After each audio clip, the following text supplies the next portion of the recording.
Welcome to this event in which we recognize, celebrate, and engage with my colleague David Austin Walsh's new book, Taking America Back, the Conservative Movement and the Far Right, which will be published by Yale Press next week, I think. Robert. So congrats to David, and thanks for sharing this great book with us today.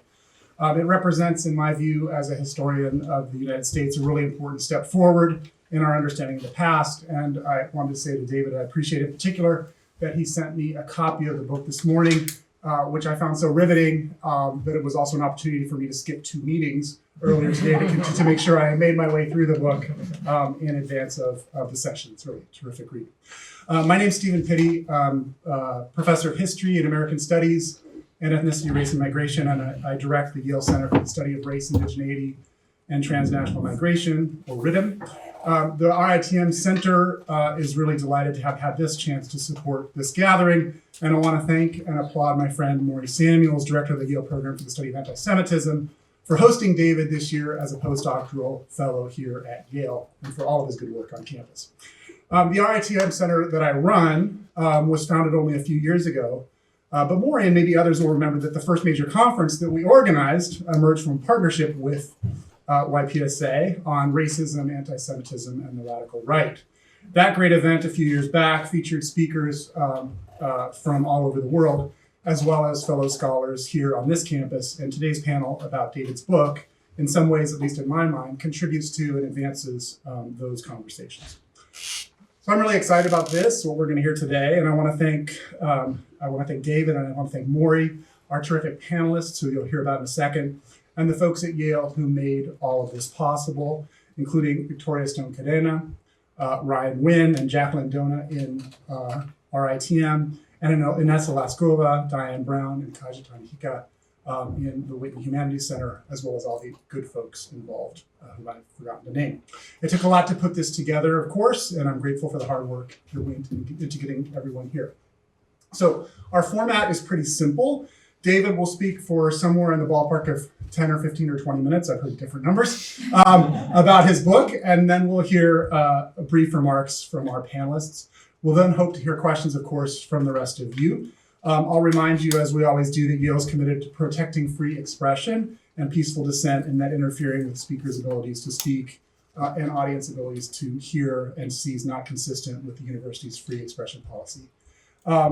So let me now pass this to Maury Samuels, professor and chair of French and director of the Yale Program for the Study of Anti-Semitism.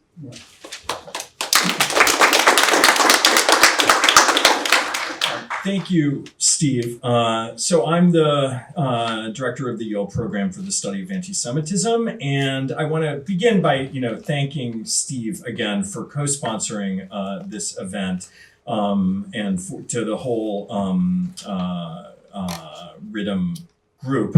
Also, I'll reiterate the thanks to everyone who helped us organize. So Inessa and Victoria and Diane and everyone else. So this was really a group effort, and we're incredibly grateful. So I'm going to quickly introduce everyone, and then I'll hand it over to our panelists. I'm going to do very abbreviated introductions because I want to leave as much time as possible for our panelists. So we're really thrilled to have this chance to celebrate David's new book, Taking America Back, the Conservative Movement and the Far Right. David earned his PhD in history at Princeton University, and he's held postdocs at the University of Virginia and at Yale, where he's currently the postdoctoral associate at the Yale Program for the Study of Anti-Semitism. A specialist of American politics, culture, and religion, he's published in both academic journals and in popular outlets. And I'll just do a plug for his really great piece recently on Elon Musk's anti-Semitism in the New York Times. Our distinguished panel of respondents includes 3 amazing scholars, and I'll just introduce them alphabetically. We didn't actually talk about what order you'll go in. So unless you have strong feelings about that, we could go alphabetically. So Lila Corwin Berman holds the Murray Friedman Chair of American Jewish History at Temple University, where she directs the Feinstein Center for American Jewish History. Her most recent book, The American Jewish Philanthropic Complex, The History of a Multi-Billion-Dollar Institution, was awarded the Ellis W. Hawley Prize from the Organization of American Historians. She's currently writing a book about American Jews and citizenship law. Hasia would be next. So D comes before F. Hasia Diner is Professor Emerita at New York University, a former Guggenheim Fellow. She's the author or editor of numerous books in American Jewish history, American immigration history, and women's history, including, and I'll name just one of the more recent ones, 1929, Mapping the Jewish World, which won the National Jewish Book Award. And finally, Joseph Fronczak is a research scholar in the Department of History at Princeton. He received his PhD in history from Yale, and he's the author of Everything is Possible, Anti-Fascism and the Left in the Age of Fascism, published also by Yale University Press in 2023. So congratulations on that. So I will now hand it over to David, who, as Steve said, will start us off with a short summary of the book, and then we will hear from the panelists, and then we will go back to David for a little commentary. And then I urge everyone to join us afterwards for a reception in the back. Thank you.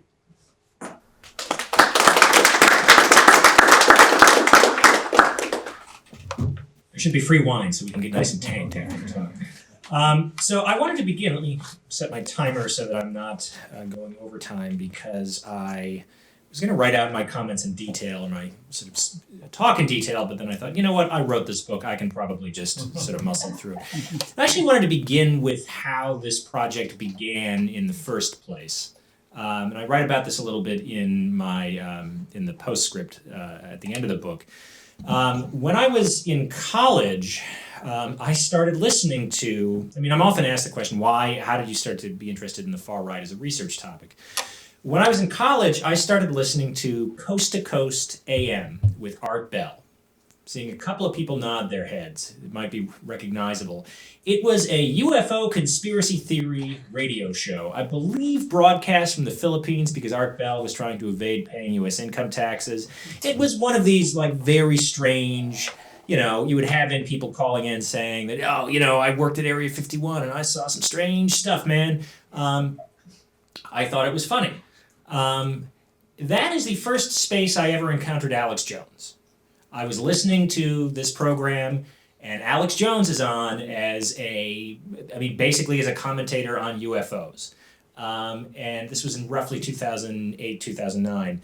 And then I watched with surprise and growing dismay and eventually horror as Alex Jones became one of the most politically influential commentators in America.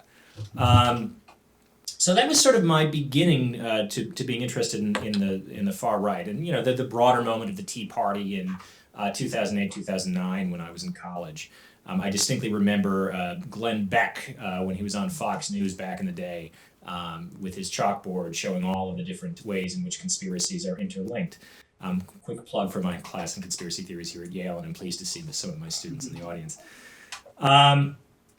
But my first job out of college was working for History News Network, which at the time was a project of George Mason University. I believe they're now affiliated with GW. It's a website about the intersection of history and current affairs.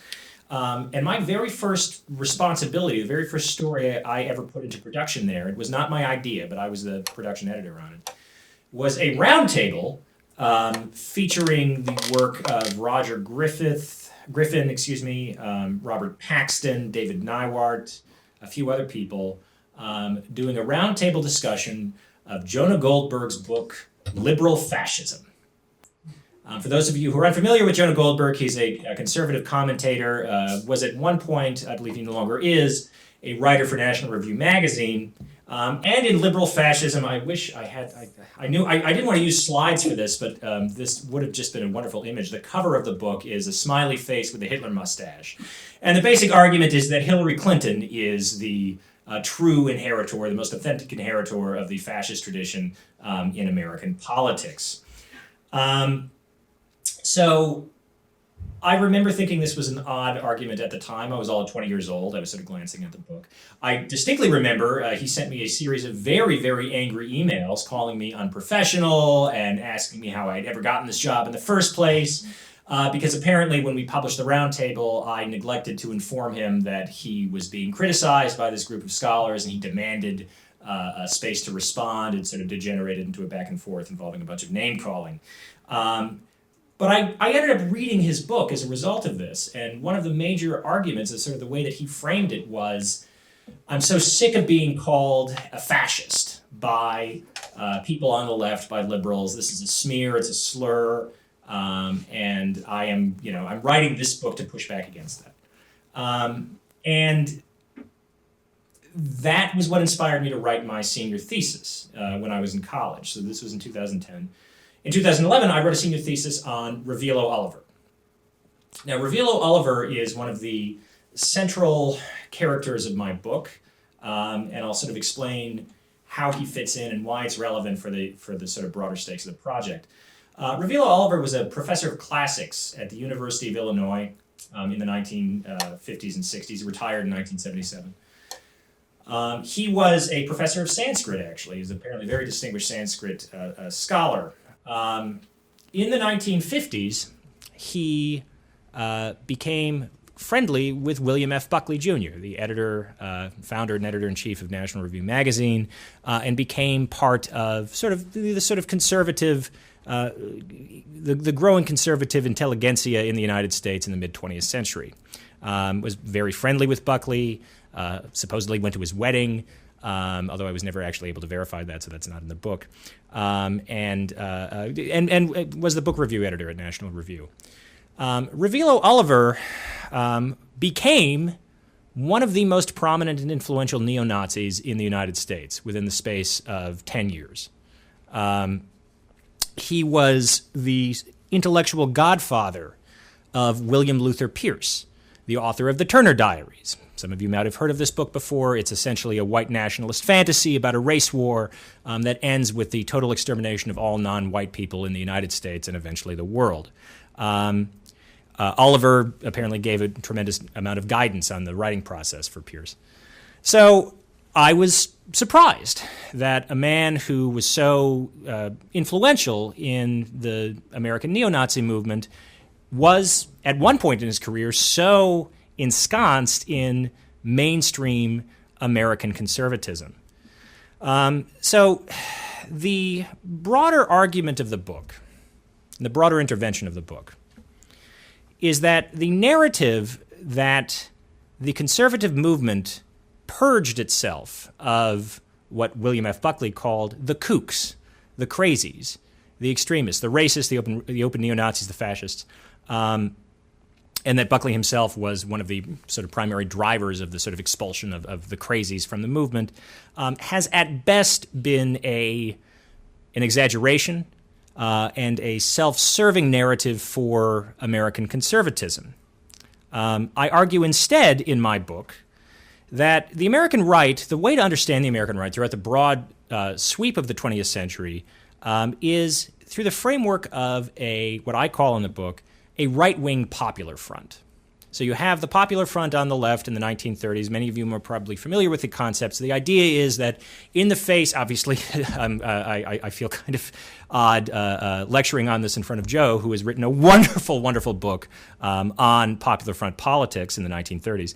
But the idea being that you create a broad coalition of liberals and leftists, the specific parameters of which depend a little bit on national context, in order to fight the fascist threat. Doesn't mean that you're all necessarily part of the same political faction or organization, but you're all in a broader political movement and recognize each other as such. And the reverse was true on the right. The right in the 1930s in this country, was dedicated to the premise that New Deal liberalism, socialism, and communism were really all essentially the same thing. Buckley often sort of collapsed them under the term collectivism. And that therefore it was necessary to band together with a broad spectrum of people on the right in order to prevent this, apparently collectivist, totalitarian, insert your adjective here, from consolidating political power, which is, of course, what happens with the creation of the New Deal liberal political order. And this is the origins of both the American conservative movement and the American far right, what develops into these two phenomenon in the second half of the 20th century. One of the common core constitutive elements of both of these political movements is anti-Semitism. It's one of the major themes of my book. Anti-Semitism becomes a sort of binding agent to explain and understand the social and political changes that are happening in the United States in the 1930s and 1940s.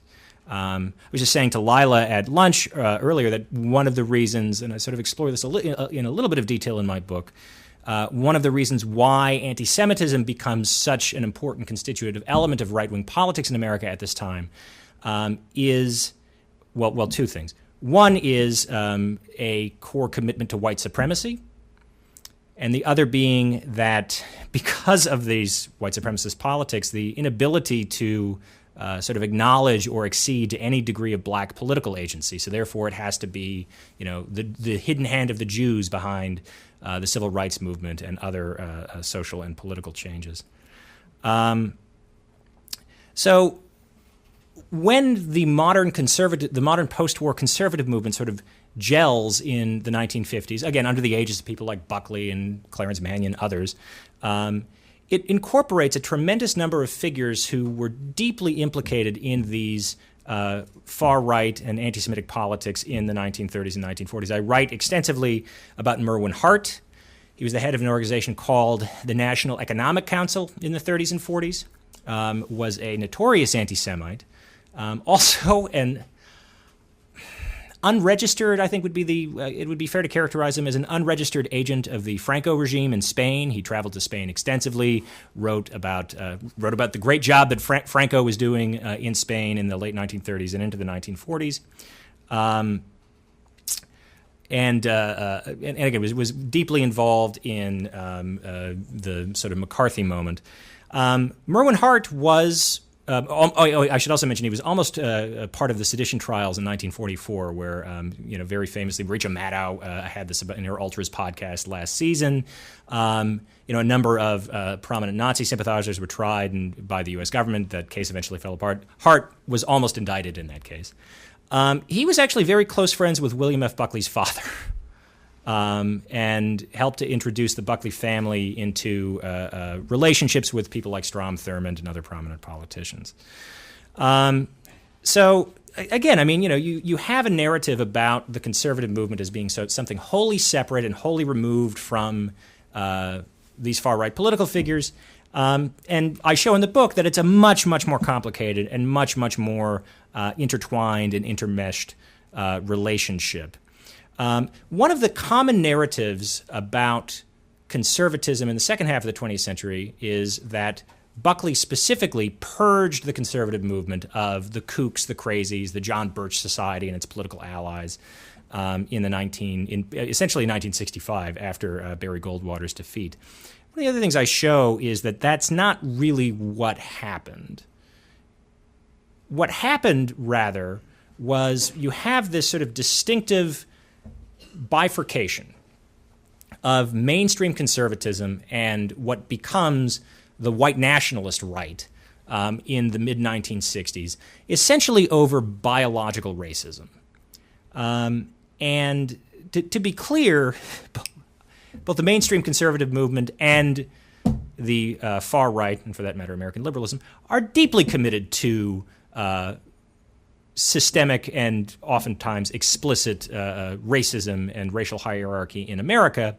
But what I mean is this, that for mainstream conservatism, there was an acknowledgement that they needed to make titular concessions, so almost modest rhetorical concessions to the demands of the civil rights movement.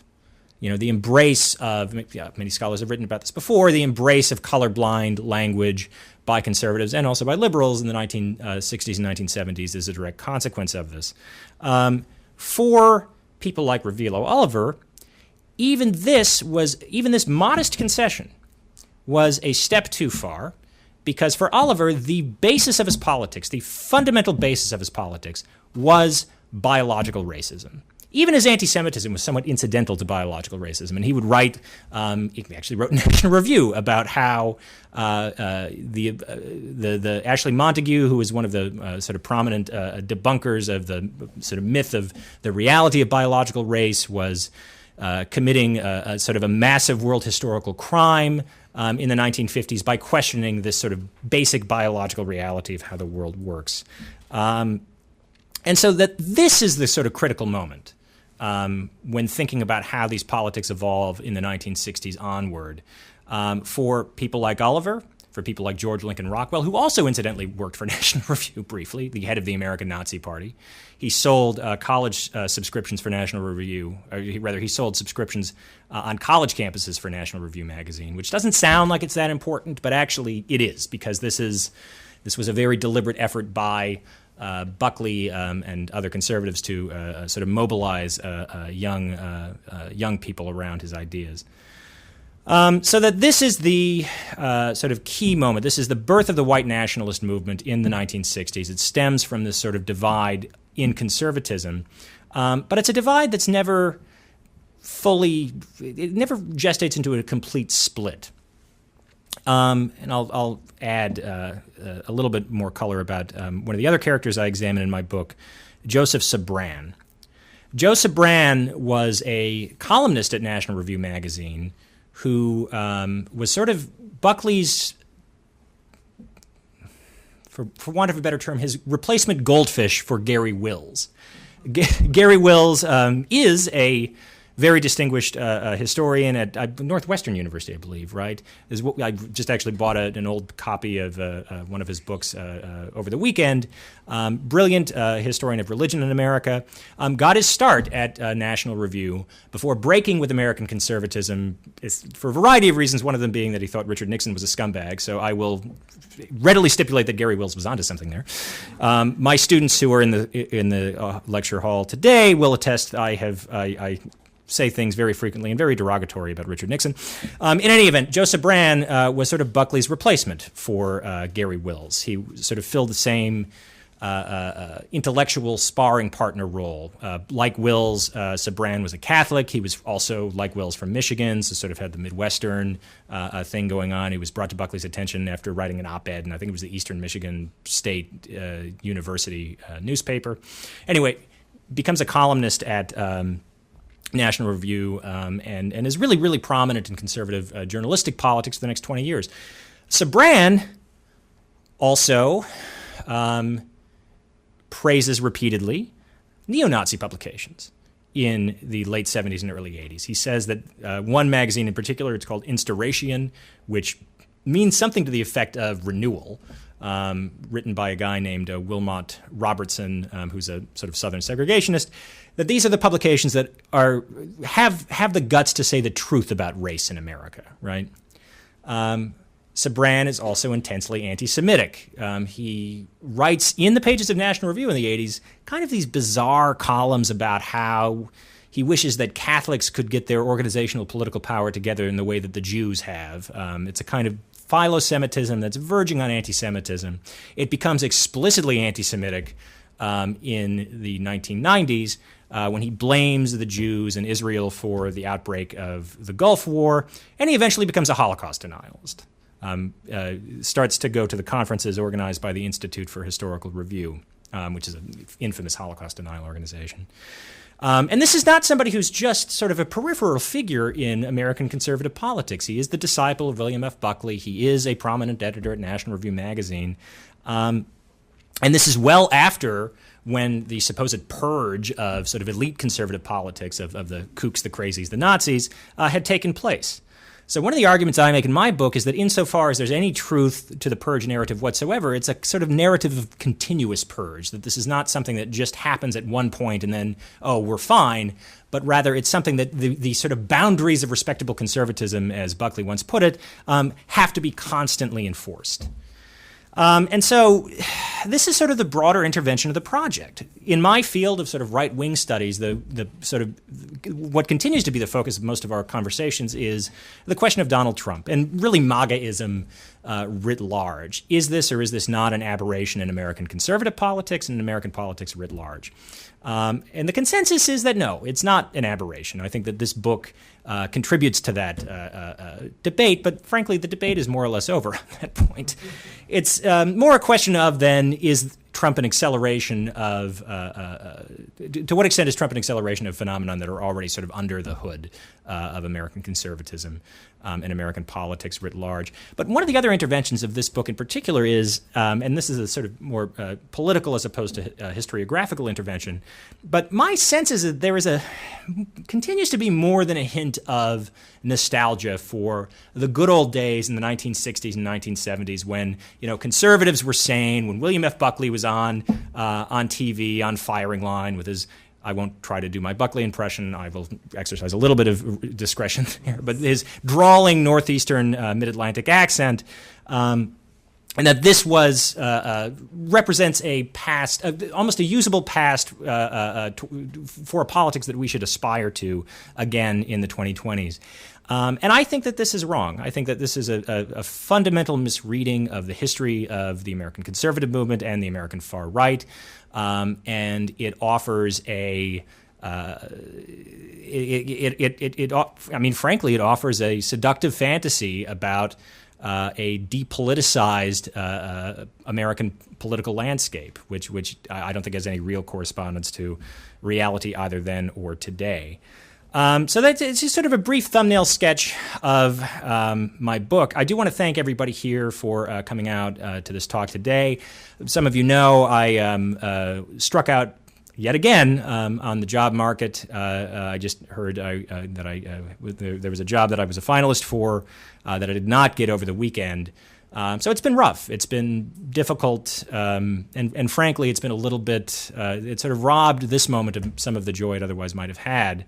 But now that I'm standing here in front of you, I don't actually feel that way. I think that I'm really, really touched that you all have come out and are all interested in my scholarship. So I just want to thank all of you, and particularly my wife and my parents who are here today.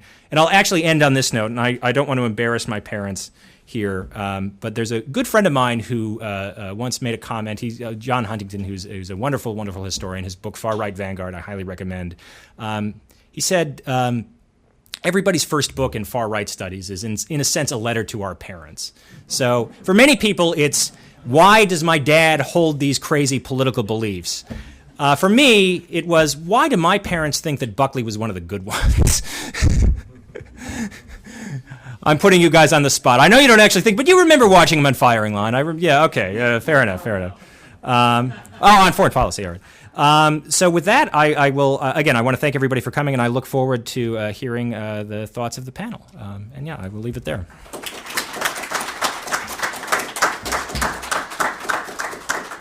I think, why don't we go up to the... Oh, and buy the book. Well, that's how I was going to start. David, thank you so much for writing this book, and I hope that you really can take the time to celebrate the moment. I think that this book is going to sell, and I'll tell you why. I was actually happy that I didn't have a copy in my hands to read on the train or when I was, going to work, because the title is really brilliant in that I think it would be quite possible that a very different kind of audience would see this book as a clarion call for its ideals. And reading a book, say, on the train that says Taking America Back, the conservative movement and the far right, is just brilliant. And I do expect incredibly high sales. You may get some hate mail after people purchase the book. But I think that the reason it's actually brilliant is because what you have in mind with this title is a really entirely different and kind of historically minded question. And you're asking, as I read it, to what past or imagined past has the right-wing Popular Front, as we heard about, been a kind of coalition of American conservatism and the far right? And what past has that coalition wished to take America back to? And really what I saw, and you used the word nostalgia near the end of your comments, what I saw at the heart of the book is a kind of multifaceted analysis of what I'll call, I don't think you use this exact term, I'll call reactionary nostalgia. And I think that's why the title is really brilliant. It encapsulates at least 3 levels of that reactionary nostalgia. So one is clearly the reactionary nostalgia of the book's historical actors who yearn for, as David explained, a kind of like prelapsarian America, one before immigrants and women and Black people were clamoring for rights, and especially one before Jews conspired and interfered. The second level of a kind of reactionary nostalgia that I think grounds the book is the present nostalgia, as David was explaining. Not only a nostalgia for when the good guys were the conservatives, but the 10th and 11th words of this book are Donald Trump, right? And I think that David really very, very brilliantly explains that the MAGA movement has its roots in this right-wing Popular Front. It doesn't just come from, kooks coming in from the margins and suddenly commandeering a political process. It's about this coalition that has deep roots. And he explains this as being an artifact of the sort of long New Deal period, which is the same era that historians like Jeff Cowie and others have credited as a kind of great exception because of remarkable liberalism. And how did this provide also the fertile ground for the emergence of this right-wing Popular Front? The third level of a kind of reactionary nostalgia is that of the historian. And I found this just fascinating, that we as historians, David really made me reflect, have kind of been taken in by William Buckley Jr., right? And so we were watching alongside you, David's father, I think. And we, kind of bought into this idea that there was this respectable conservatism that William Buckley made it a point to really emphasize. Well, sort of behind his back, he was lashing together a coalition with the far right, including Nazis and avowed anti-Semites. And David really charges historians with being unwilling to reckon with the far right edges that constituted American conservatism. So what I want to do for the next just couple of minutes, and I have not a lot of time because I think we have wonderful other scholars to hear from and wine to drink. So I want to just reflect on this book through the lens of my own field, which is American Jewish history. And I'll say very boldly that I think this book serves as a directive for really a substantial rethinking of the field, of my field, and its fixation on the New Deal era as the golden age of American Jewish life. I think that David's framework pushes us at least to wonder if reactionary nostalgia has in a sense operated in kind. So again, as a kind of historical force, as a genealogy and a historiographical posture, has it operated in kind for the American Jewish Golden Age story? Now, on their face, the stories of the right-wing Popular Front and the American Jewish Golden Age converge only in time, and they diverge in substance, right? So beginning in the 1970s and 1980s, Jewish critics and historians pronounced a Jewish Golden Age. They were often pronouncing it as a way to mourn the loss of it, and the mourning of the loss of it has continued for decades, which is interesting. And they pronounce this golden age, which coincides with the same period as David's book, which coincides with this New Deal era, as being marked by remarkable acceptance and success of American Jews, as a reflection really of a kind of American progress and perfectibility. Very recently, just I think a couple of weeks ago, Franklin Foer, some of you may have read, wrote a piece in The Atlantic where he really leaned into this golden age. And he described, quote, liberalism helped unleash a golden age of American Jewry, an unprecedented period of safety, prosperity, and political influence. Jews who had once been excluded from the American establishment became full-fledged members of it. Their anxieties became American anxieties, and their dreams became American dreams. Tightly bound in this story of the American Jewish Golden Age is the assumption that it was possible because the far right had been inexorably marginalized, right? Is exactly this kind of historiography that David is writing against. According to David, we learn that the far right, with its fascistic and anti-Semitic impulses, remained vital, really, to American political life in that period. And it has been the lifeblood of political movements from the 1980s to the present. So is this simply a two-track reality? There was the Golden Age for Jews, and there was this right-wing Popular Front coalition that David's explained. Or should we at least entertain a more entangled history? So you know I want to entertain the more entangled history. I think David's book offers some hints toward that more entangled history, where reactionary nostalgia shapes both the American Jewish Golden Age narrative and the right-wing Popular Front. And that nostalgia, that reactionary nostalgia, operates on all levels as a tool that historical actors have used, as an animating force of later political movements, and as a kind of historiographical posture. So how can an appreciation of this cross-cutting reactionary nostalgia help my field better understand what the Golden Age label has often obscured? So first, David exposes the broadly exclusionary apparatus upon which the Golden Age, and more broadly the kind of great exception, rested, right? That in this period, we know that there were exclusionary immigration and citizenship laws. We know there were segregated public facilities, public accommodation. We know there were sexist and anti-gay laws. So we know that there was a great deal of exclusion in this era that nonetheless has sort of been trumpeted as this kind of golden age bastion for American Jews and for others as well.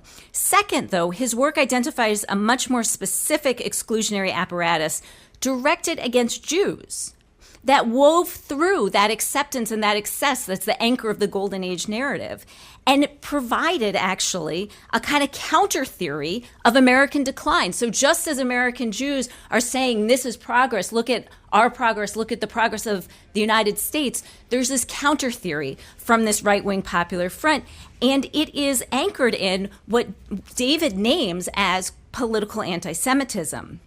By calling this era as having the features of political anti-Semitism, David does not mean direct laws and policies that excluded Jews from political participation, which is sometimes how that term is used. Rather, he means, and I think this is such an important way that he talks about political anti-Semitism, he means a political theory that regarded Jews, or the Jew, as a source of corrosively un-American political power. So political anti-Semitism that thrives in this era as a kind of counter theory to a kind of liberal, progressive, perfectible sort of notion served as a totalizing theory to explain the rot at the core of American liberalism. And third, and by implication, David's book exposes the aspirational and ideological nature of the story of the rise and fall of the Jewish Golden Age. Proclamations of that Golden Age have smacked of the kind of exigencies and long trails of something that is really at the heart of David's book as well, which is how liberal anti-communism operated. And by this, what I mean is that he shows that core to liberal anti-communism was indeed a kind of intentional and enduring sense of not wanting to reckon with the realities of political anti-Semitism, not wanting to recognize this kind of Popular Front coalition that had as one of its ballasts this totalizing theory of a kind of political anti-Semitism. Now, what's interesting is mid-century Jewish organizations had once been willing, actually, to identify the existence of political anti-Semitism in the United States, but as they take on the necessity, really, in many cases, of liberal anti-communism, one thing they purge is their language of talking about the political anti-Semitism that David talks about. And their embrace of liberal anti-communism required, first of all, a kind of willed occlusion of the fascistic and anti-Semitic dimensions of American political life. It also required a kind of tolerance of repressive measures, especially against the left, and a denialism that anti-Semitism threaded through anti-communism. So that bargain of liberal anti-communism is so important, I think, to seeing this more entangled history. And finally, the kind of historiographic tradition has followed this playbook, has pronounced, in my field, the Golden Age instead of interrogating it. But the pronouncement, as I hinted at, has always been to sort of mourn the loss of the Golden Age. Foyer's article, if you saw it, if you read it, its title is actually "The Golden Age of American Jews is Ending." Almost everything written about the Golden Age could have that title, right? So it's animated by a kind of profoundly ideological and political reactionary nostalgia as the true purpose of the Golden Age tradition, craving a return to the rule of liberal anti-communism. And in that desire, I would argue, creating a kind of structure of permission for repressive, exclusionary tactics, and even ironically for political anti-Semitism. So just to conclude, the last kind of piece I want to put out there is just a provocation, I think, that came to me as I was reading David's book, was really trying to understand then the convergence of right-wing popular front politics and identity and the Golden Age tale, their convergence around a particular animus against the left. So Foyer, again, just to return to him, because he's the most recent example of this kind of tradition, he tells us that the Golden Age is drawing to a close, and he's only the latest to tell us that. And the way he defines its closing is not because of the rise of right-wing or white nationalist anti-Semitism. It is coming to a close because of what he calls anti-Semitism on the left. And I think the reactionary nostalgia, whether in the form of the American Jewish Golden Age or the right-wing Popular Front, is threatened by the left. I think that is correct. It's a correct diagnosis. And this is because the left refuses to accept the progressive and pro-capitalist terms of a liberal story anchored by illiberalism, including discriminatory exclusions, economic inequality, and political anti-Semitism. And in its final brilliance, David's book exposes a vital historiographic and ideological tradition immersed in reactionary nostalgia. The historiography of the Golden Age and of the American right have created a vital center by arguing that the far right and the far left are twinned un-American kooks, one mirroring the other, and the effect is to hold a center, no matter how tilted it may be. So to take back an America that never was means, I think, doing what David has done, means writing a history and inhabiting the political present free from the ever-magnified glare of reactionary nostalgia. And I just commend you, David, for showing us how that can be done. I think it's an incredible feat. I think this is something really to be read and reread and celebrated.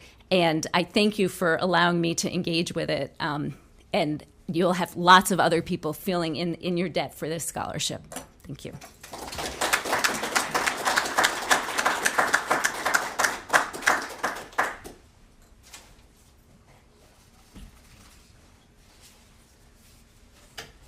Okay. Well, first, really thank you for inviting me to be part of this really fascinating afternoon event. So first I want to begin again, congratulating David and saying it's really a remarkable piece of scholarship and doesn't read like a revised dissertation at all, but as a really prodigious, deeply researched, leave no stone unturned, scorched earth policy of the archives, which I appreciate tremendously. And again, as an introductory remark, before I get to my points, is that after reading this book, I will never use, and I will always interrogate whenever somebody refers to this swath of American politics as kooks, lunatics, crackpots, crazies, colorful, because they were none of those. I obviously abhor them, okay, and I find them totally reprehensible. But they were there, and they had connections to people with power, connections to people who wielded a presence in the public discourse, and they weren't crazy. They were articulating a position that actually really resonated with so many Americans. I may think they're crazy, but I think it's actually a warning to us when we write to not use those words and to not engage in these kinds of labels, which it's almost like they take them off the hook. If they're crazy, okay, we can then marginalize them. But these people were not crazy in that sense. So clearly the background to the book is how so many Americans were absolutely shocked by the Trump election and the kind of crawling out from under the rocks of people who we kind of thought had long ago kind of burrowed into the ground and were not there any longer, and that the right was an aberration of a time back then, but it's all gone. Okay, so again, I think it's really an important corrective not only to historians but to public discourse. And I think that that's something you should be really proud of and lauded for, and help us rethink the kinds of words that we in fact ourselves use when we're in conversations with, if we have those conversations ever, with people on that side. Okay, but I do have a couple questions, and the book is more than done. It should not have been anything else, but there are a few points that I just really would have loved to have seen explored. And so one is the issue of, you have a phrase, I think more than once, of the mainstream conservative movement. And there's a way in which that kind of tars a whole sort of cohort or group of conservatives, okay, who I don't think fit these categories, or who don't fit into the either the kooks or a kind of alliance or acquiescence to the kooks. Okay, but rather they were people who held certain conservative views, anti-New Deal or maybe anti-labor unions, and so on. But I think when we look back at people like Margaret Chase Smith, okay, or George Aiken, okay, or Senator Ives, whose first name now has escaped me, who was the author of the Ives-Quinn civil rights legislation in New York State when he was in the New York State Senate. These people were conservatives. They were very comfortably called themselves conservatives. And were I the same person I am now and in connection to them at the time, I would have probably argued with them about the positions they took, but they were not in this swath. And I would have liked to have seen some engagement in your work between the subjects of your book, okay, and these other conservative Republicans.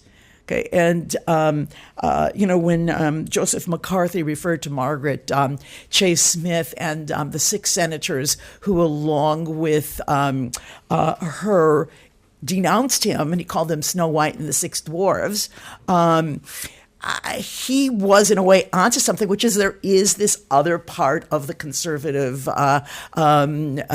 world, and how much your subjects were indeed particularly focused on undermining them, and how much they saw the solidity and the ethics of their conservative position threatened by this again swath of people that you're talking about. I think there are also people who kind of opposed either the New Deal or parts of the New Deal, who opposed labor unions. I think Lila has said some important things about anti-communism, but and so I'm not going to reiterate that, who were, again, not part of this particular world. So I wrote a number of years ago for the Yale Jewish Life series a book on Julius Rosenwald. He's a kind of hero. And he was anti-union, but he surely was not connected to these people. And he had his own argument, his own rationale for why he thought labor unions were a terrible thing. So I would, again, like to just have seen a little bit more nuance on those swaths of American politics that were conservative in general, or conservative on particular issues, but who are not. In a way, they almost become implicated in your book. Okay, the other sort of aspect of this, which I would have loved to have seen you do it and take advantage of its existence, is this, in fact, a literature in the 1950s and then into the 1960s that was terrified about this right wing. And I'm thinking about, most importantly, Daniel Bell's The New American Right. And this is 1955. They're first responding to McCarthyism, and they have these number of essays, including one by Richard Hofstadter, saying, folks, this is really scary. Okay, there are these people out there. They are tapping into some really profound feelings and concerns and anxieties of certain parts of the American public, and we have to really be careful of them. And they are going to grow. Okay, their numbers are not going to disappear, but rather we have to pay attention to them. The first edition of The New American Right was in response to McCarthyism, but then they do another edition in 1963 in response to the John Birch Society. Okay, and so in a way, they are also part of this discussion. Okay, and I would say, to some degree, they deserved a place of honor in your work here, and the kinds of arguments they offered were not unlike the arguments you were offering. They didn't have your depth of archival research, for sure. Okay, but the themes were very much the same, that they were anti-modern, that they believed that American society was being usurped by outsiders and the like, that these were conflicts over social status. And it is not just that they deserve, I think, to be acknowledged, but rather, to what degree are some of your particular intellectuals who are involved with the promulgation of your of this kind of conservatism, this radical conservatism? How much were they responding to the publication of pieces like The New American Right? Just a few more points, because I really want to move on to the next speaker and then to the audience participation, and yes, to wine. I think it was really interesting when I got my hard copy of the book. Okay, I first got it on a PDF, which I didn't want to read, and somebody here was not, sent me, printed out the whole thing for me, and then I got the hard copy. And so it was very interesting to me to see that two of the three, okay, now this is a word I really dislike, but it's what's used now, blurbers. Okay, and as far as I'm concerned, that's not a word. But two of the three blurbers came out of American Jewish history. And now there are many scholars, many historians who are working on the right in the 30s, people like Kim Phillips Fine, the right in the 40s and the 50s and so on, American neo-Nazis and so on. But that two American Jewish historians were asked to endorse the book. And so I had first a feeling of really excitement about that because we represent a field that is often kind of marginalized and that what we have to say doesn't have that much impact on the larger American historical narrative. So I don't know if it was you or if it was the people at Yale University at the press who suggested that we be the blurbers, but it does show how the presence of Jews, despite their small number, was in fact a touchstone for a whole range of ideas and Americans who were very concerned about the direction the country was coming from. And so even though the American Jewish organizations or individuals don't play such a large part in your narrative, okay, because that's not who the book was about. But I think it's really important that American Jewish historians have been enlisted to say that this book about a phenomenon in American history is about the Jews. Okay, and so I, as a scholar of American Jewish history, thank you for that acknowledgement of of our field. So those comments were not to say that the book is flawed, because it's not. It's an amazingly researched and airtight piece of scholarship. But I'd like perhaps for students who are going to be taking this these ideas, excuse me, my voice is somehow going, or if you're going to take it in some other direction for another project, I'd like to thank you. I'd like you to, to see, to engage with some of those issues that I offered. So thank you very much.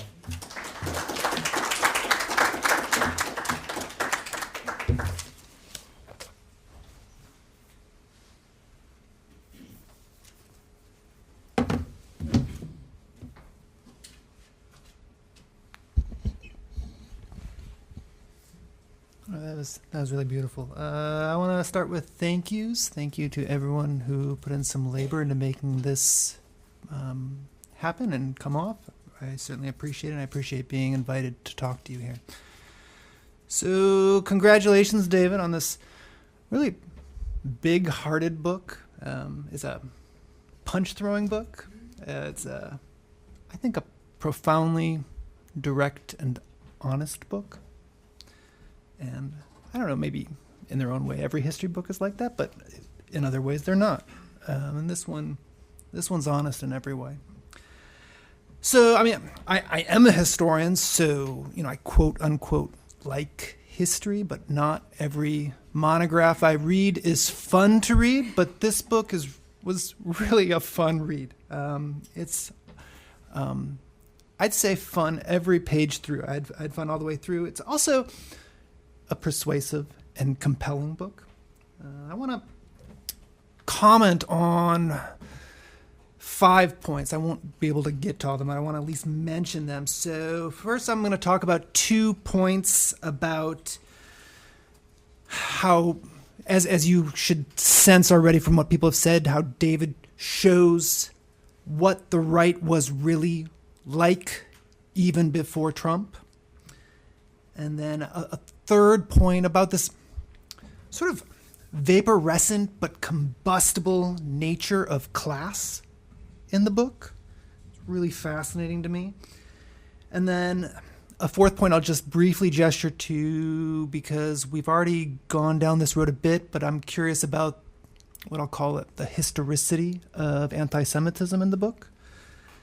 And then finally, I want to say a word about David's performance as the author here. And I realize that the people in front of me, most of you haven't read the book, but you should already have a sense of the authorial voice going on here. So maybe that'll be worthwhile. Okay, so the most sustained accomplishment of the book, as you can tell from David's comments and from my colleagues' comments before me, is, and it's here in my comments too, I was right. Everyone else says the same thing. So this persuasive argument that American conservatism is not what we thought it was, generally speaking. It's not what, let me be a little bit more historiographical than the comments up to now, because it's such a wonderfully large audience. I thought we'd be talking to each other, like one usually does in a thing like this. And so my mind was thinking historiographically, just which means like historians talking to historians about historians. And so I want to say that this is a book that shows us that American conservatism, it's not just not what like a popular history might tell us. It's also not what previous academic historians writing on American conservatism have told us that it was. Okay, so David points out that the menace that was in conservatism, that it was always there, even when it seemed to be hidden. David's pointing out always in the book that it was always there in the United States, right? I remember studying the history of American conservatism right here in this building. Actually not this building, but the previous iteration of this building, the one with the cockroaches and the prison gate that slammed shut behind you when you came in. Not this beautiful renovation that now very creepily called HQ. Whose idea was that? My God, it's HGS to me forever. But anyway, so in its former iteration, I studied the history of American conservatism right here. It was the end of the George W. Bush years. The great and inspiring historian Bev Gage was our teacher. And, we read the classics. We read our McGurr, Cruz, Laster. We read the older ones, Brinkley. We read Hofstadter. We read all that, the old classics and then the new classics of what was then this golden age of conservatism's historiography.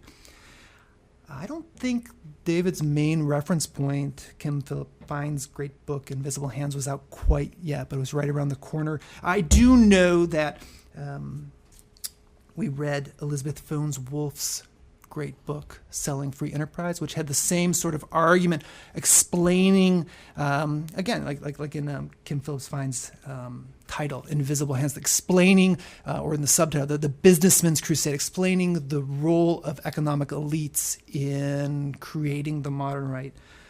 So, oversimplifying a bit unfairly, because these are all really remarkable books, I would say that we were taught a history of conservatism that was heavy on the hegemony of those economic elites, the Koch brothers and their progenitors, that type. It was heavy also on say the Buckleys, the conservative intellectuals, the self-styled capital I intellectuals of the conservative movement, capital C and capital M, the respectable thinker types that David in his book shows us were intent on presenting first a sanitized version of conservatism in America, and they were intent on looking like conservatism's leaders more so than they were intent on going about leading this thing. And that's one of the interesting things that really comes across in the book. Now, these works, and Professor Diner's comments should hint to you about why this was so. These books were light on conspiracy theorism. They were light on political violence. They were light on ideologies of hatred. Anything that smacked of paranoia or fascism. Just as when Alan Brinkley had depicted Father Coughlin, if you know Father Coughlin, demagogue of the Depression, he had depicted Coughlin, in his book, again, a great book. I'm oversimplifying for time, but in his book, Voices of Protest, the professor from Columbia, Alan Brinkley, presented with tremendous courtesy, I would say tremendous selectivity, and won all sorts of plaudits for his impartial approach to Father Coughlin. Likewise, these other works of history that I've mentioned, they received acclaim here in the late Bush years as they came out. They were applauded for what I'll problematically call the liberal establishment. They were applauded for their impartiality, their fair-mindedness. I think it's fair to say that no establishment at all will pat David on the head for this book. I thought of, I had this vision in my head while Professor Diner was talking about, a place of honor for like Hofstadter and the likes in the book. And I had this vision of like the ghost of Richard Hofstadter, who was kind of a liberal establishment figure, coming and visiting David and saying, no, please leave me out. I want no place of honor in this book. So David shows that more anodyne version of conservatism that we learned, that it wasn't impartial, that it was partial. It was a partial view. And more than that, it wasn't just that it was partial, it was that partial aspect of it was doing important work. So David, his real accomplishment here, I think, isn't just showing that there are also those kooks, that they weren't purged. His accomplishment is that he's showing, by putting them in the story, he's showing their interactions with the Buckleys, with the respectable types. And he's showing how what we think of as the conservative movement was so intentional on the part of the Buckleys. It was a facade to present conservatism to the broader world. Even the term fringe, it right there in the term, it marginalizes. It suggests that these figures weren't important. There's no argument to be made because they've already been established as the fringe. A better metaphor for the figures here is the base. The people we meet in this book, the Merwin Harts, Clarence Mannion's, the Elizabeth Dillings, the Gertrude Coogans. These people weren't fringe. They were the base. They spoke for the base. They spoke to the base. And so that's what I have to say about the right as it really was already before Trump. This accomplishment that I think David pulls off wonderfully. Related to this, you could call it this revisionist sociology of the right that he gives us, is another accomplishment of the book regarding the composition of the right as it really was. That's to say you get a sense in the book of its volatility throughout.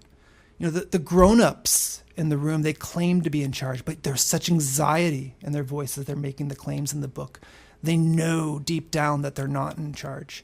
And so they're trying to give us this image of what conservatism is. And it's an attempt to shore up their own position in the movement. But they know that actually they don't have control of the movement. That the people that they're emphatically, anxiously calling kooks, that they are also making that wheel spin. Along those lines, I'll just point out one of the lines in the book that I thought really spoke to the main argument and to the themes that I'm talking about. Is there's this California anti-Semite who was really keen on Gerald L.K. Smith. He said, "There's more to politics than just winning." And David's writing here about people who understood that profoundly, that there was more to this politics than just winning. What they were after was winning, to take the sloganeering of the conservative intellectuals and throw it back in their face. They were the ones, the so-called kooks were actually the ones who were winning the battle of ideas. Even as they weren't even getting into elections, let alone winning elections, they were winning the battle of ideas within conservatism. So we know Buckley, but we don't inherit his ideas. I think it's fair to say that we inherit the ideas of the people that we meet in David's book. The third accomplishment that I'll address briefly is what I want to call, I think it's best to call it, David's deployment of class in the book. Class in the book is this slippery, quicksilver substance. It has conventional dimensions of structure and function, and also of culture and worldview. But it also has this thing that's not so common, that you don't see class doing in books so often. It has this dimension of performance and misperception and deception. you never quite know what class is doing in the book. It's a really fascinating aspect of the book. There's this point where Buckley and the founder of the John Birch Society are in a dispute. And David points out these are both aristocrats, is his term, but they're practicing different sorts of class politics. And how does that work? It's a fascinating thing that comes across in the book. David also talks about the Mohawk Valley formula and how it's this fascinating mechanism.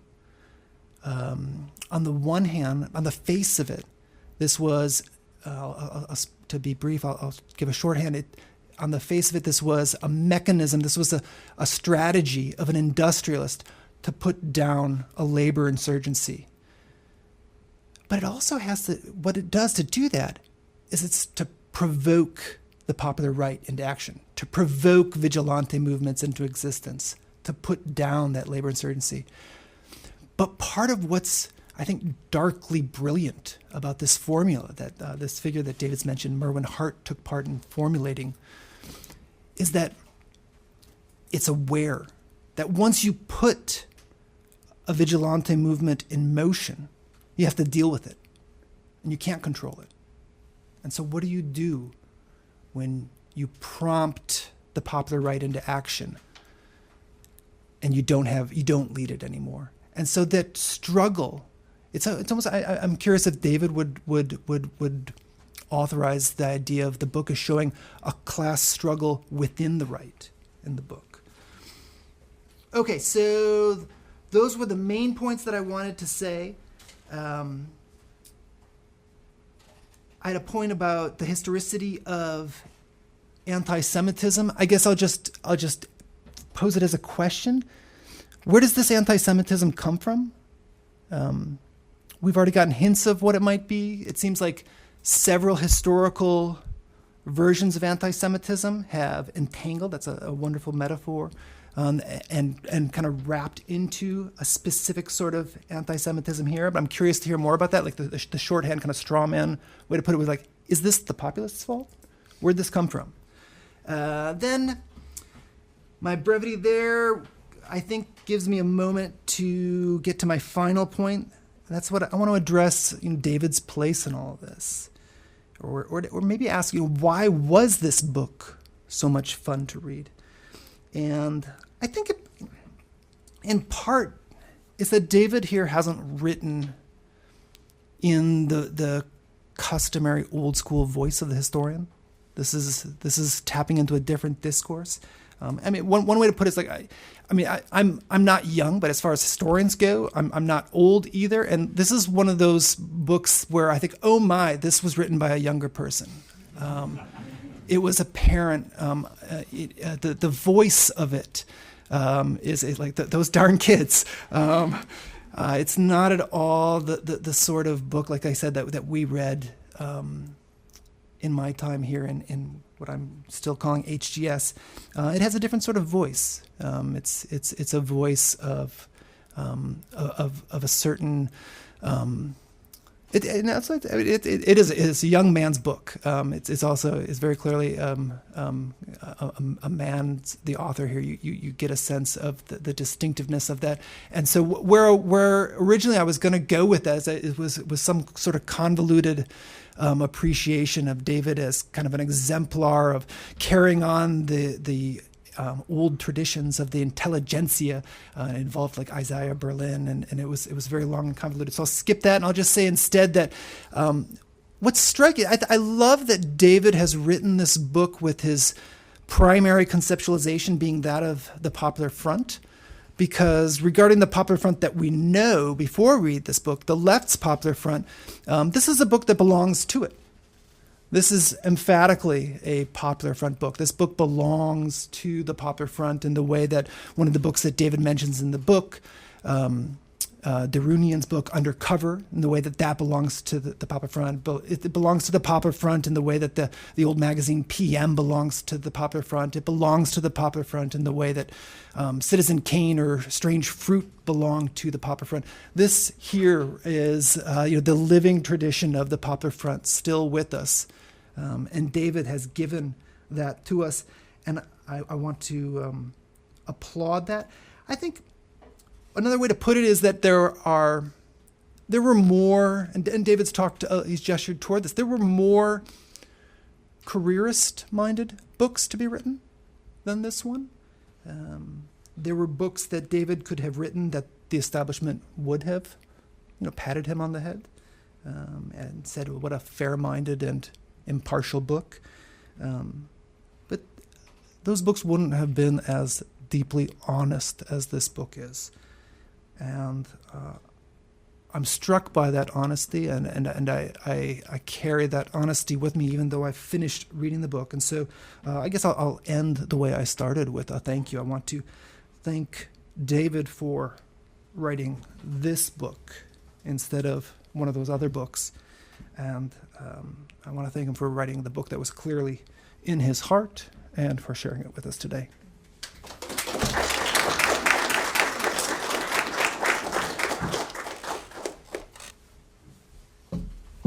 Wow, I'm overwhelmed.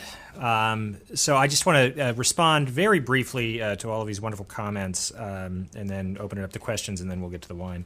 On Joe's points, a couple of, I'll just go in reverse order. And now I can't find my damn notes because my computer just died. And but on Joe's point, I mean, one of the reasons why the book is written the way that it is, it's not just a question of age. I mean, that might be part of it too. But, I am, for better or worse, a product of social media. I'm on Twitter. I've been prolific on there for years. And that has influenced, for better and for worse, the way in which I approach writing and the way in which I embrace conflict.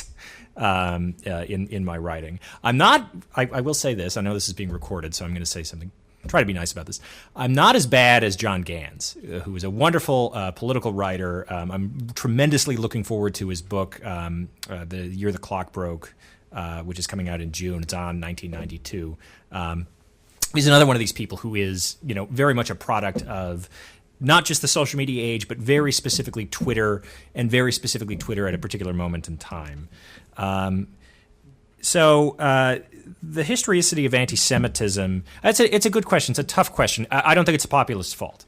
I think that this, the manifestation of political anti-Semitism that I describe in the book is not, it's obviously, of course, rooted as most manifestations of anti-Semitism are, per the wonderful new book, Christian Supremacy by Magda Tedder, in a much longer, broader Christian tradition of anti-Semitism and legal traditions of anti-Semitism. But what's happening in the United States with right-wing sort of political anti-Semitism is, what's at stake is who is considered to be authentically American, what political ideas are considered to be authentically American, and who is perceived as being behind the subversion of these authentically American sort of values, a lot of which revolve around questions of political economy, labor unions, and whatnot.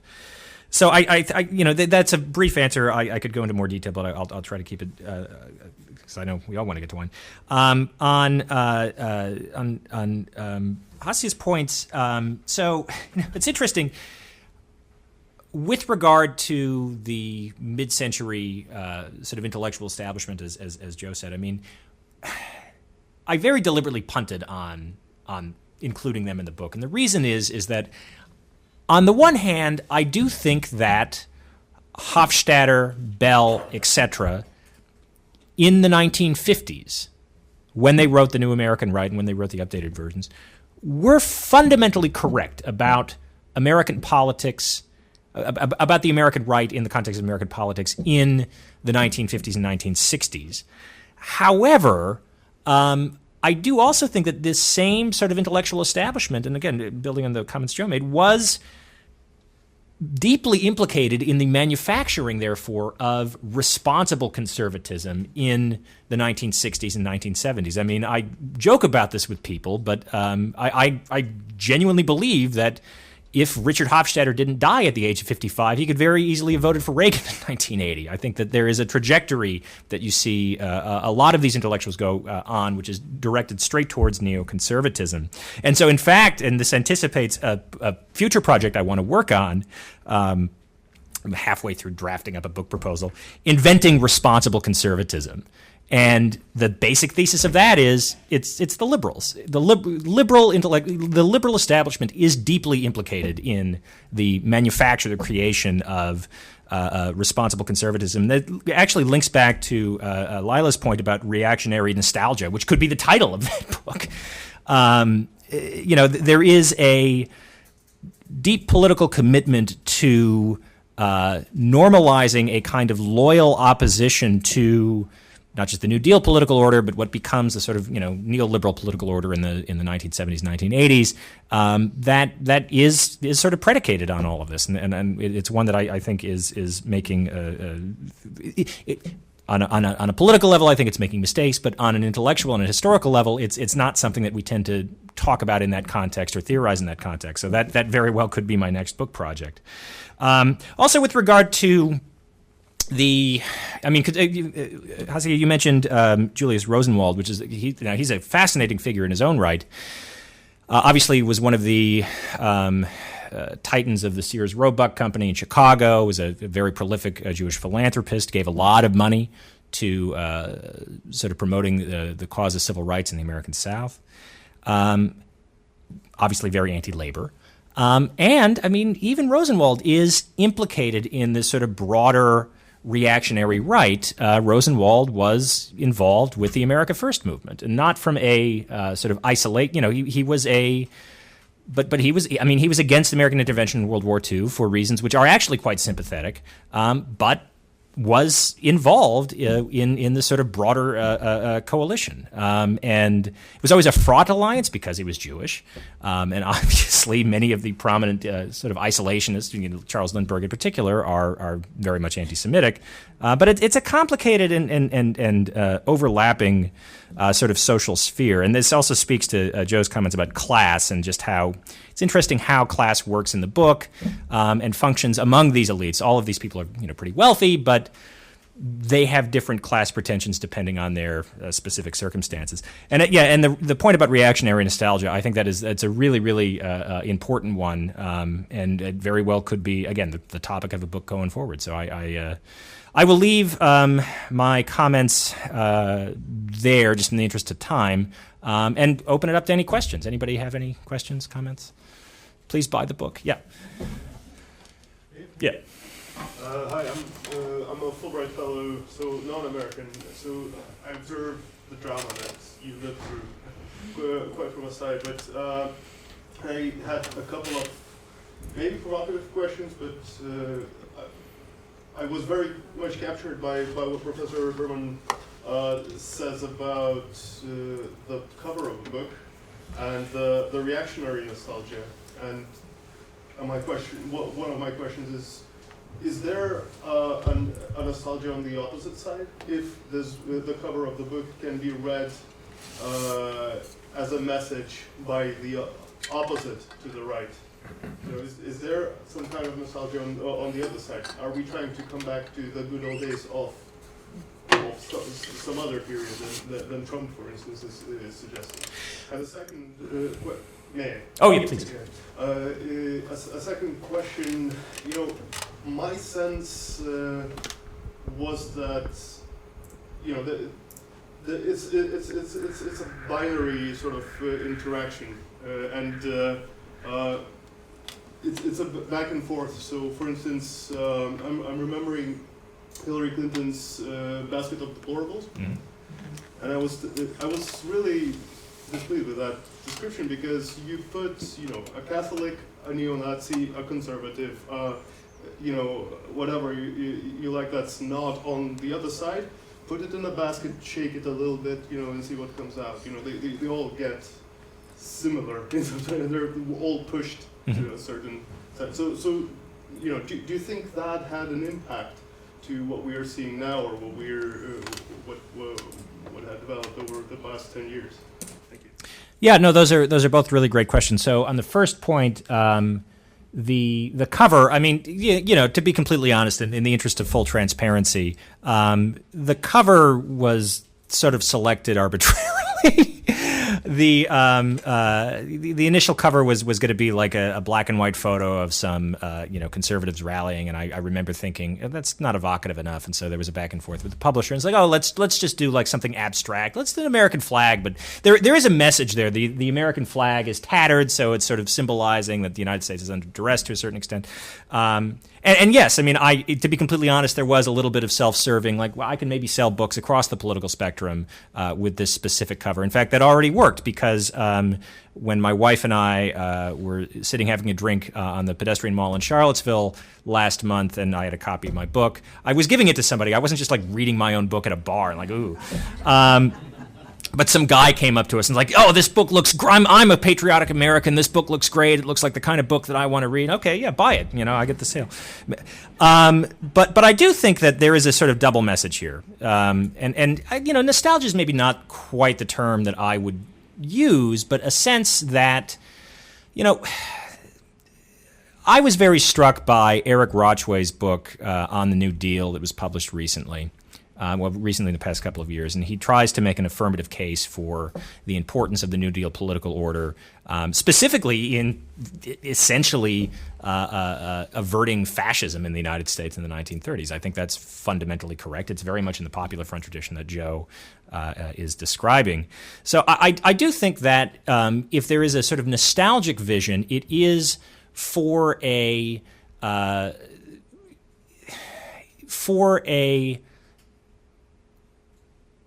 sense that the symbolism of America, not the political order of America, but the idea of America is worth contesting, and that it can be contested from not just the right, not just the center, but from the left as well. As for the basket of deplorables comment, I mean, I do think that is kind of that's a reflection of kind of the problem that we were sort of talking about in the context of the Cold War intellectuals. I mean, unfortunately, Sam Moyne isn't here, and so he's not going to be able to challenge me on the fascism question. It'd be a really interesting Q&A if he were. But I mean, I do think. Oh yeah. But I do think that there is a tendency in liberal circles, and I think we are seeing this, per Lila's comments, in different ways in 2024, to delegitimize critics of the existing political order, the existing neoliberal political order, in ways that are politically counterproductive, and I think intellectually, frankly, wrong. There are reasons why people are disenchanted with the contemporary political order in various ways. So I hope that's not what I'm doing with this book. I don't want to be throwing everybody into the, and I'm trying to be very explicit. I'm not trying to say that William F. Buckley was a Nazi, or that everybody to the right of center in American politics is on the fascist, holds fascist politics. But what I am saying is that there is a distinctive far-right fascistic political tradition in America that is well represented in sort of conservative coalitional politics. And I don't mean that in a polemical sense, or solely a polemical sense, rather. I mean that in an intellectual one as well. So does that help to answer your question? Or maybe not, but yeah. Hi, Joseph. I'm a master's in history. So I guess kind of building off that question, because I was also a little bit concerned, and I appreciate that clarification that you're not characterizing everything right as center as like fascistic, but this kind of sense of the conservative movement being infected by these things, and if William F. Buckley and someone and a fascist have an alliance of convenience, and that's infecting Buckley's ideas in some sort of sense. So I guess a nuanced question, where does far right begin and mainstream conservatism stop? And is it really just kind of a farce? Where how would you define mainstream conservatism? And yeah, I guess it also does seem a little inconvenient. What does a loyal critique of neoliberalism look like that isn't being delegitimized? Because it seems a little convenient to kind of take the extreme, kind of like, I feel like that sometimes gets conflated as like representative, like, or is this the really provocative point you're making that it is either all fascist or crypto-fascist, even if the crypto-fascist doesn't realize he's a fascist? Like, where is this kind of trend with the intellectual movement that you're getting at here? Well, as Barry Goldwater said, extremism in defense of liberty is no vice. So, no, but I mean, I do think. I don't want to phrase this here. So, one of the themes of the book, particularly the middle parts of the chapter, the middle chapters of the book, is that mainstream conservatism as a political tendency in American politics is being, in the 1950s and 1960s, deeply contested. There is a reason why many self-described conservatives voted for George Wallace, despite Wallace not really being part of the conservative movement. And there's obviously this famous moment on firing line where Buckley goes after him for being essentially just a racist New Deal liberal, which is essentially an accurate description of Wallace in 1968. But there are conservatives, especially outside of the intellectual elites, who are mobilizing around Wallace, and not just in the South and the North as well. So, again, I mean, I think that what I'm trying to get at is, and I don't believe I use the term infection in the book. In fact, I'm almost certain I don't. But that this is what conservative coalitional politics, in a sense, looks like in the broad scope of American history. And frankly, and I'll dive into a little bit of the fascism debate question. The whole thing about Moyne and Rick Perlstein, who blurred my book. Oh, by the way, before I forget, because Lila, or not Lila, Hasia, the blurb question, that was very deliberate to bring in American Jewish historians, because I'm not a historian of American Judaism. I didn't mean to set out writing a book where anti-Semitism was such a huge theme throughout, but it just kind of emerged from the sources, and so it means a lot to me that it's seen as valuable by American Jewish history as a field. But yeah, I mean, one of the things that I'm trying to do in the book, and sort of my work more broadly, is to de-exceptionalize American politics and American conservative politics. So, which is to say, to not take for granted that there is no such thing as a distinctively fascistic tradition in American politics, that there's no such thing as a distinctive form of, political anti-Semitism in American politics. But to rather, I didn't, very deliberately did not write a sort of transnational history, but I do see this book as sort of fitting within a broader framework of rethinking what the global right looks like during this time. I'm thinking of work like Kyle Burke's Revolutionaries for the Right, your work among others, Joe. So so it's a complicated answer, but I hope that what I'm doing is to not simply demonize William F. Buckley, although I have my issues with him, obviously, but to offer a more cohesive and, in a sense, I hope, nuanced perspective on the sort of deep network of these connections. My wife suggested after she read the book, David, you should have really just done a spatial analysis of all of the social relationships, I probably should have done. I think I have done that in a sort of thick description, as opposed to a political science methodology. Maury, we might be out of time, but yeah.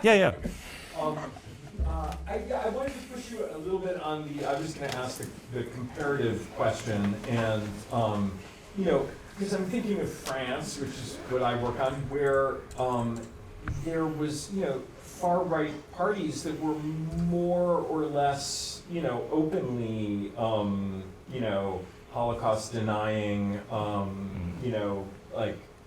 flirting with fascism. So how Could you say something more specifically, or what is specific to the American case or not specific to it? Well, I don't think it's specific. I mean, and so I don't go into this in the book, but I am trying to eventually turn this into a freestanding article. But one of the things I was fascinated in doing the research on the John Birch Society in particular is that they were very invested in the Algerian War. They paid a lot of attention to it. They cared deeply about French politics. And it's interesting. There's sort of a trajectory of how they interpret what's going on in both France and Algeria. They're incredibly supportive of the 1958 coup. When de Gaulle comes in, they're really, really thrilled because they think more or less explicitly he's going to be another Franco.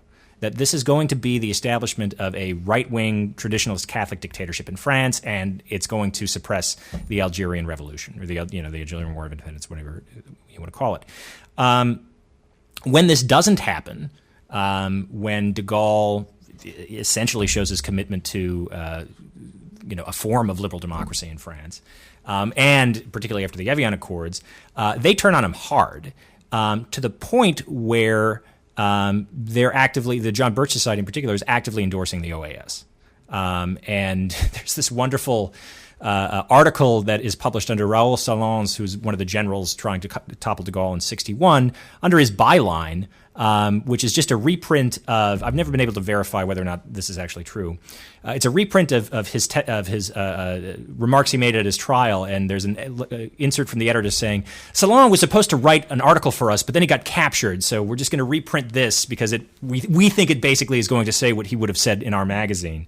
I mean, it's not just the John Birch Society magazine either. The OAS is praised in the pages of National Review. A lot of these people who, and the other thing is that from the French perspective, I haven't been able to access this as much. I've found digitized copies of Le Monde that is writing about the John Birch Society to a certain extent in their international editions, and they're basically saying these are American neo-Nazis.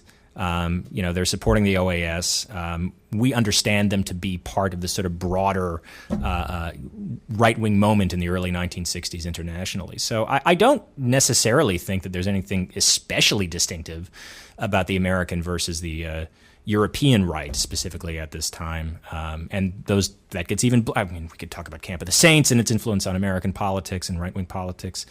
But I don't think, I think they're fundamentally similar, and I think they're increasingly intermeshed as sort of time goes on after the Second World War. Does that make sense then? Yeah, I would just follow that up. What about the narrative about the right in the nation's self-conception? Is that different? Do you see that as different? Now that, are Americans more surprised by this story, in other words? Yeah, no, that's a really good question. And I think the answer is yes. And I think it's because, unlike in much of Europe in the 1930s and 1940s, I think largely thanks to the success of the Popular Front and the New Deal in this country, and because this country, unlike France, was not occupied in World War II, never had to deal with the right in power, at least the most radical elements of the right in power, in ways that France, Spain, certainly Germany and Italy had to grapple with. And so our sort of narrative, I mean, I know this is a huge issue in Germany right now, right? Because my friend and colleague Nico Brockschmidt just wrote a book in German, which makes some of the similar points that I make in my book. And it's been a lightning rod for political controversy because people are saying, well, you're saying that there's a sort of fascistic elements in American politics, and that can't be right because, America didn't have the Nazis, and they beat, America was the force that beat the Nazis and also the Soviets in the 1940s. So I do think that the sort of historiographical narratives about the right are operating differently, but I suspect that that's going to be less the case going forward, especially, it depends on what happens in November here, but as the global right, I mean, specifically in Europe and North America, continues to exercise real political power and, wins electoral victories, that will, I think, those narratives will continue to kind of converge.